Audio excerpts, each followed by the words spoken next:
तो कंटेंट के चक्कर में घर में ही हो रही है मारा मारी। माता जी कहती हैं कि हमने सब कुछ किया, सुपुत्र कहते हैं कि हमने सब कुछ किया। समझ में नहीं आ रहा है कि कौन कितना क्या किया। माता जी बड़ा बनने के चक्कर में रहती हैं अलग, बेटा बड़ा बनने के चक्कर में रहता है अलग, लेकिन ले दे के हो जाता है गुड़गोबर। माता जी कहती हैं कि हमारे घर में 2-2 इन्वर्टर है, लेकिन जब लाइट कट जाता है ना दोस्तों, तब पंखा एक ही जगह चलता है। लगता है कि इन्वर्टर भी ना वो सिर्फ दिखावे के लिए रखा हुआ है।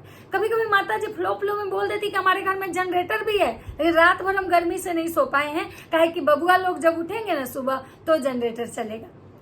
मतलब गजब की फैमिली है भाई। कभी कभी तो लगता है कि या तो ये सामने वाला पागल है या तो ये लोगों को पागल, मतलब ये लोग क्या बोलते हैं ना वीडियो में, इनको खुद याद नहीं रहता है और कुछ का कुछ बोल देते हैं। और ये जो असुरा माता है ना, इनका तो और इसी कारण से इनका बेटवा नहीं चाहता था कि एक घर में इतने सारे कंटेंट क्रिएटर हो, क्योंकि उसको डर था कि राज खुल जाएगा। और वही चीज हो रहा है, इस घर में इतने कंटेंट क्रिएटर हैं कि ले दे के सबका जो वीडियो होता है ना एक दूसरे से टकरा जाता है। बस थोड़ा बहुत ही इनके वीडियो में चेंजेस होता है, नहीं तो सबका देखिएगा तो सेम कंटेंट रहता है। मैया वो घर में बैठ के बनाएगी, बेटवा वो घर में बैठ के बनाएगा, और बहुत होगा तो मैया बैठ जाएगी बरामदे में और मस्त वहां से बैठ के वो वीडियो चेप देगी और बोलेगी क्या उसको खुद याद नहीं रहता है। तो चलिए आज बात करने आए हैं असुरा मॉम और उनके कुछ परिवारजन पे। बहुत बड़ा परिवार है इनका, बहुत संबंध है इनके परिवार में, पारिवारिक रिश्ता इनका बहुत मजबूत है। लेकिन कैमरे के सामने ऑफ कैमरा इनके रिश्ते तो भगवान भरोसे ही चलते हैं। तो नमस्कार दोस्तों, कैसे हैं आप लोग? उम्मीद कर रही हूँ बहुत अच्छे होंगे, स्वस्थ होंगे, मस्त होंगे और अपने काम में व्यस्त होंगे। मैं प्रिया शर्मा और मैं अपने नए ब्लॉग में आप लोग का स्वागत कर रही हूँ। दोस्तों आज मैं बात करने आई हूँ असुरा माता की। असुरा माता प्रवचन न दे हो ही नहीं सकता है। 2 दिन बनाएंगी घेवड़ा, 2 दिन बनाएंगी आम का ये चटनी, 1 दिन बनाएंगी भिंडी का सब्जी, और चौथा दिन जब कंटेंट खत्म हो जाएगा तो एक प्रवचन लेके आ जाएंगी और परिवारवाद। हम सुनते थे कि राजनीति में होता है परिवार और परिवारवाद, लेकिन यहाँ हम पहला बार देखें परिवार और परिवारवाद। मतलब ये लगता है ना कि जैसे राजनीति में कैसे होता है, नेता सोचता है ना कि हम एमएलए बने, मंत्री बने, हमारा बेटा विधायक बने, अगर उससे नीचे वाले रिश्तेदार हैं तो मुखिया हमारे यहाँ का हो, मतलब सब कुछ जो ना वो हमारे खानदान का हो। तो वैसे ही असुरा माता को रहता है कि भाई हमारे यहाँ जो कंटेंट क्रिएटर है ना सिर्फ हमारे यहाँ ही हो। इनके जो बेटा हैं वो चाहते ही नहीं है कि हमारी माँ आगे बढ़े। ये बेचारी कैसू मेहनत करके बढ़ती हैं, जाती है अपने बेटा के पास पूछने कि भाई बताओ इसमें आगे कैसे क्या होगा। तो बेटा इनको फटकार देता है कि भाई आप तो जब भी मेरे पास आती हैं माए फीले नहीं होता है कि आप माए हैं, आप तो हमेशा सब्सक्राइबर की तरह मिलती हैं सीखने के लिए कि बताओ ये आगे वीडियो कैसे करेंगे, इसमें क्या हैशटैग लगाएंगे। मतलब माए बेटा में भी सोचिए कि क्या ही मतलब चलता है भाई। मतलब ये यूट्यूबर वाली फैमिली है, आम नॉर्मल फैमिली में ऐसा कुछ नहीं होता है। मेन बात है ना, माए को भी उससे मतलब है ना बेटा को भी उससे मतलब, वहां सिर्फ संबंध से मतलब होता है। और ये यूट्यूबर का परिवार है जहां हर किसी को व्यूज और कंटेंट का ही चक्कर है, डॉलर, पैसा भाई साहब, पैसा। सारा रिश्ता नाता ताक पे पैसा पैसा। किसके व्यूज ज्यादा अच्छे आते हैं, किसके व्यूज बहुत आए, इस वीडियो पे कितने व्यूज आए, इससे कितना डॉलर आएगा, ये चलता है इनके परिवार में। मेरा कंटेंट है, अगर मेरी बीवी का मिसकैरेज हुआ तो सिर्फ हम वीडियो डालेंगे, अगर मेरी बीवी का पैर में चोट लगा तो हम वीडियो डालेंगे, अगर हम घेवड़ा का सब्जी बनाए तो हम वीडियो डालेंगे। ऐसा होता है। लेकिन जब परिवार चालीसा अगर पढ़ना हो तो इनके घर में सब एक से एक निपुण व्यक्ति हैं।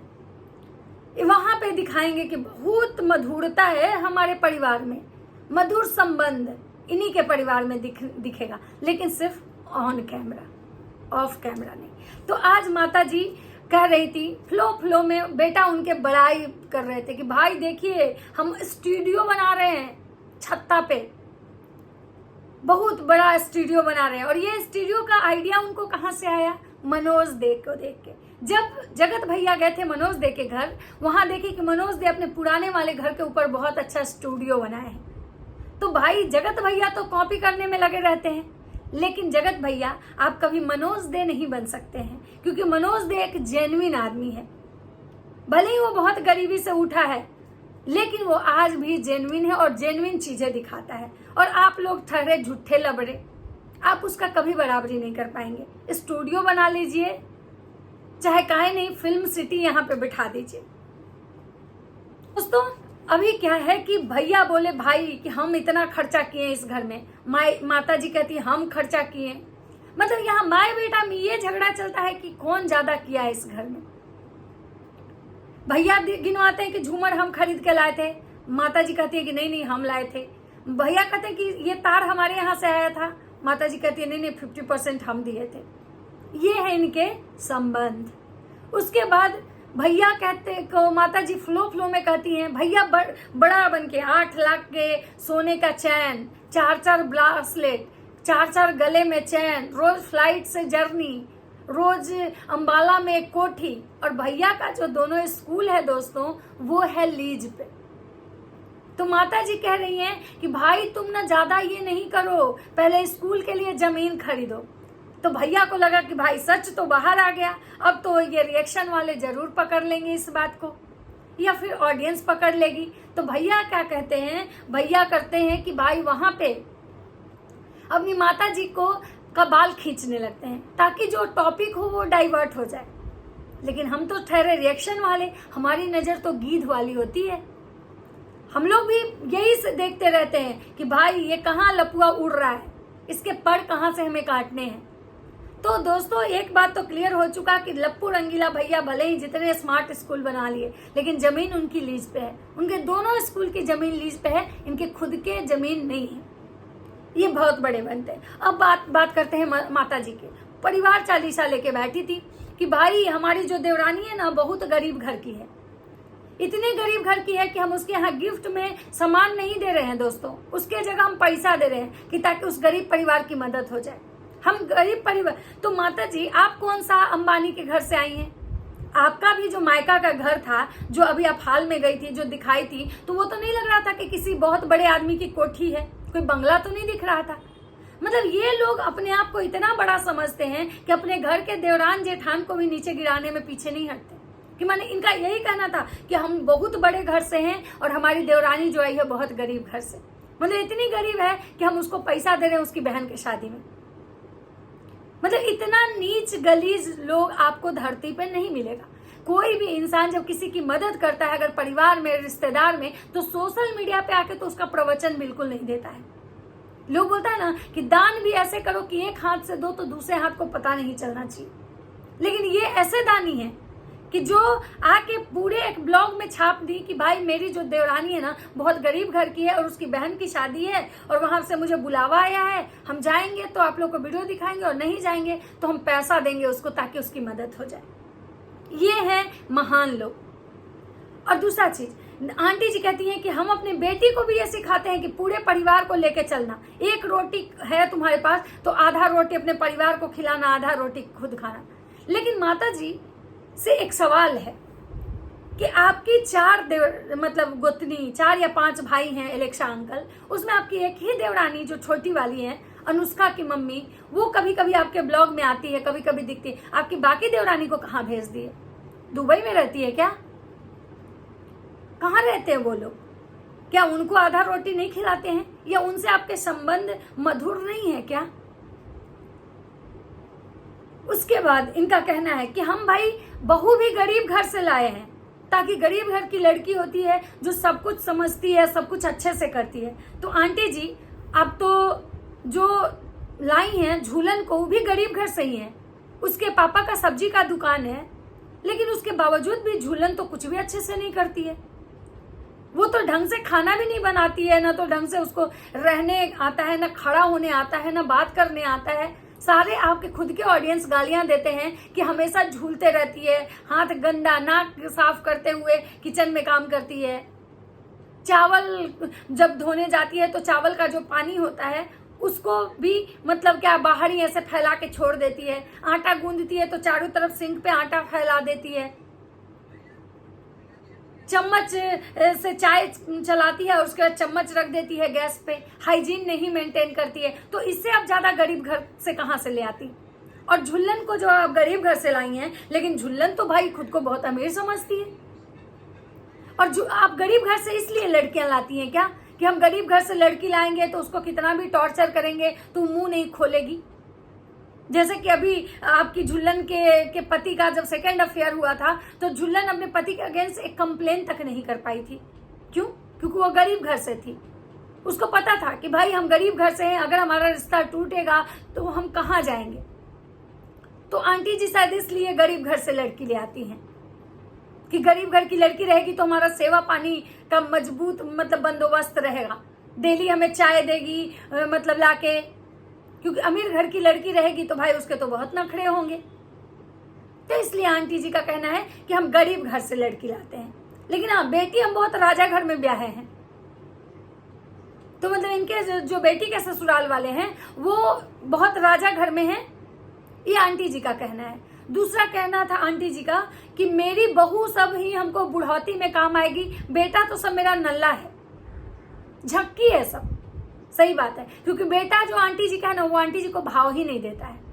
देती तो बहू भी नहीं थी, लेकिन अभी जब से ये जगत दीदी वाली कंट्रोवर्सी हुई ना, बहुत सास में बहू में प्यार दिखता है।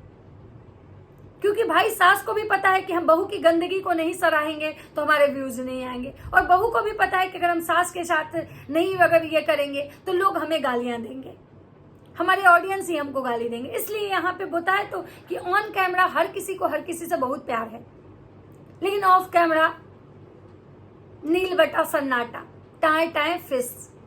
अब आंटी जी का ये कहना है कि हम अपनी बेटी को बहुत संस्कार दिए हैं कि जैसा देश वैसा भेष। मेरी बेटी अभी ससुराल में है, जैसे हैं ससुराल में वैसे मेरी बेटी रहती है, और जैसा देश वैसा भेष। हमारे यहाँ बिहार में कहावत है कि जहां जैसन तहां तैसन, बिना बात के मर्द कैसन। तो आंटी जी एक बात बताइए कि आपकी बेटी जहां जैसन तहां तैसन का वाला जो आप कहावत कह रही हैं कि भाई, तो आपकी बेटी मतलब ससुराल में सूट पहनती ही है, मतलब सबके सामने घूमती ही हैं, और आपकी बेटी जब सोशल मीडिया पर रील्स बनाती हैं, डांस करती हैं, ब्लॉगिंग करती हैं, जीन्स पहनती हैं, क्रॉप टॉप पहनती हैं, तो क्या उसके ससुराल वाले अंधे हो जाते हैं? उस समय आपकी बेटी के संस्कार हवा में उड़ जाते हैं।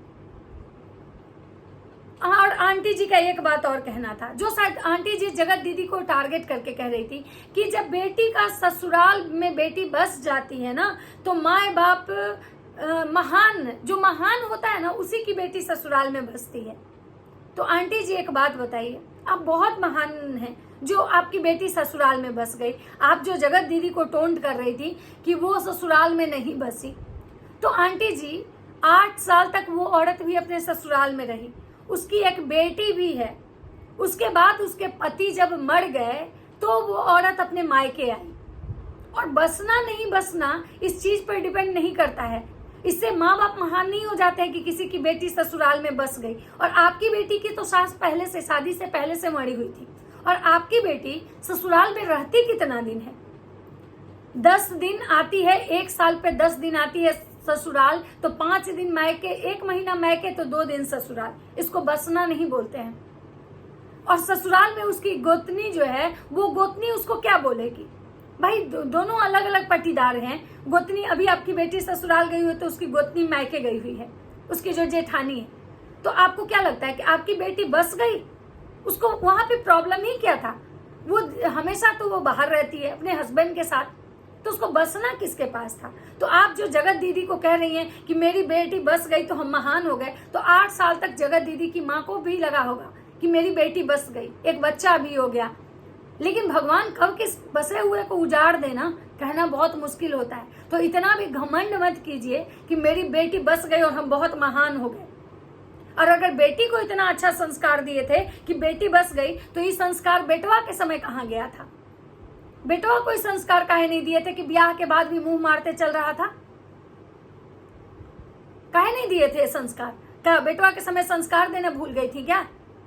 बेटी पे हम इतना नजर रखते थे ना कि मेरी बेटी कुछ कहीं इधर उधर कुछ ना करे, हमेशा हम अपनी बेटी पे नजर रखते थे। अरे आपकी बेटी क्या ही करती? काली माई को कौन उठा के ले जाता? किसके साथ जाती काली माई? और हाँ, और बेटवा के समय काहे नहीं नजर देखती? ये झिंगुड़े को भी थोड़ा ज्ञान दे देती ना। तो दूसरे के समय जो ज्ञान दे रही है कि मतलब जगत दीदी नहीं बसी, तो भाई उनको भगवान उजाड़ दिए, और जिसको भगवान उजाड़ते ना उसको कोई नहीं बसाता है। किसी की माँ कितनी भी अच्छी हो ना, उसके हाथ में नहीं रहता है। और आपको जो ये घमंड लग रहा है ना कि मेरा बेटा बहू, घमंड लग रहा है कि मेरा बेटा बहू खुश है, मेरी बेटी अपने ससुराल में खुश है, सब कोई अपने अपने परिवार में खुश है, हम दोनों मियाँ बीबी की जोड़ी सलामत है। तो भाई ताश के पत्ती खड़कते टाइम नहीं लगता आंटी जी, रावण का भी घमंड नहीं रहा था। तो ये ज्ञान और परिवार चालीसा जो बैठ के जो वाचती है ना, इसको बंद कीजिए। आपके मुंह से तो बिल्कुल शोभा नहीं देता है। और किसी को गिराने की जो बात करती है कि बस गए बस गई, तो बसे हुए को उजड़ने में टाइम नहीं लगता है। और आंटी जी आप जो कहीं परिवार को हम जोड़ के लेके चलते हैं, तो आपकी बाकी देवरानी जेठानी कहीं आपके घर में दिखाई नहीं देती, उसके बाल बच्चे कभी नहीं आते हैं। आपके बेटे का 5 दिवसीय कार्यक्रम हुआ था, आपकी एक भी देवरानी और जेठानी तो नहीं गई हुई थी उसमें। क्यों? उस समय आपका कहाँ मतलब परिवार चालीसा चला गया था, क्यों नहीं लेके गई थी? कोई भी आपकी ननद गई थी तो नंदोसी गायब थे। आज तक आपका भगिना भगिनी कहीं नहीं दिखाई दिया, और एक भगिना है भी तो उसको नौकर बना के कैमरामैन बना के रखी है। तो आप क्या परिवार चालीसा मतलब ये करती हैं? देखना है परिवार चालीसा तो आज भी उस जगत दीदी के परिवार में देखिए कि जिसकी बेटी को का इज्जत आप लोग सारेआम सोशल मीडिया पे उछाले, जिसकी बेटी को गिराने में आपका पूरा खानदान लग गया, जिसकी बेटी को गिराने के लिए आप लोग कौन सा कुकर्म नहीं किए कि उसको बदनाम करें, उस औरत को ऐसा कर दें कि मरने लायक स्थिति छोड़ दिए। लेकिन आज भी उसका परिवार देखिए, उस औरत का पैर छूता है, उस औरत का पैर चूमता है, उस औरत का पैर अपने सर से लगाता है कि बेटी मेरी लक्ष्मी है। तो वही कहा जाता है कि जिसका राम नहीं बिगाड़ेंगे ना, उसका कोई कुछ नहीं बिगाड़ सकता है। तो आप जो ये प्रवचन देने आती है ना, बिल्कुल आपके मुंह से शोभा नहीं देता है। तो बंद कीजिए अपना ढकोसला, और ये जो मतलब संस्कार और ये जो दिखावा वाला जो प्यार आप लोग का है ना, ये भी ज्यादा दिन चलने वाला नहीं है, और बहुत जल्दी आपका घमंड भी टूट जाएगा। तो दोस्तों ये था मेरा एक छोटा सा रिएक्शन असुरा मॉम के लिए। मिलते हैं नेक्स्ट वीडियो में। अगर मेरा वीडियो अच्छा लगता है तो लाइक कमेंट शेयर जरूर कीजिएगा, और चैनल पे नए हैं तो सब्सक्राइब कर दीजिएगा। तब तक सबको बाय बाय।